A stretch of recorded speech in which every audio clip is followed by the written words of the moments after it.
আজকে ১ বছরের উপরের বাচ্চার একটা খুব healthy and tasty breakfast idea আপনাদের সঙ্গে শেয়ার করব। এর জন্য লাগবে একটু পরিমাণ মতন ঘি, ভাজা সুজি, একটু গাজর গ্রেট করা, একটা এলাচ, একটা তেজপাতা আর একটু গুড় আর একটা প্রোটিন লাড্ডু আমি নিয়েছি। ঘিটা গরম করে এলাচ আর তেজপাতাটা দিয়ে দিলাম আর তারপর গাজর কুচিটা দিয়ে দিলাম। এবার গাজর কুচিটাকে ভালো করে আমরা একটু ঘিতে ফ্রাই করে নেব।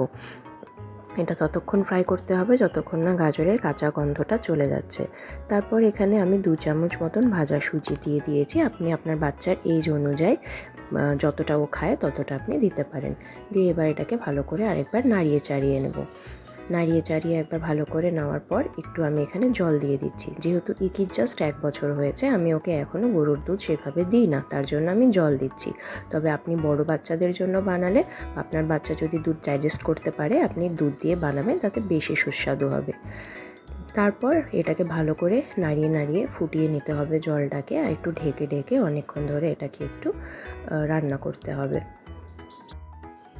তারপর আমি এখানে একটা প্রোটিন লাড্ডু ভেঙে দিয়ে দিচ্ছি আর একটু গুড় দিয়ে দিচ্ছি। প্রোটিন লাড্ডুর রেসিপিটা আমার চ্যানেলে আগেই দেওয়া আছে, সেটা আপনি চাইলে পরে দেখে নিতে পারেন। এবার আপনার বাচ্চা যেরকম কনসিস্টেন্সি খেতে ভালোবাসে সেরকম কনসিস্টেন্সি অবধি এটাকে বানিয়ে নিয়ে তারপর এটাকে নামিয়ে নিতে হবে। এই খাবারটা আপনি বাচ্চাকে ব্রেকফাস্টে দিতে পারেন, কিংবা ইভিনিং স্ন্যাক্সেও দিতে পারেন, কিংবা রাত্রের খাবারেও কিন্তু এটা দেওয়া যেতে পারে। এটা কিন্তু বাচ্চারা খুব ভালোভাবে খাবে। দেখুন কি সুন্দরভাবে খাচ্ছে।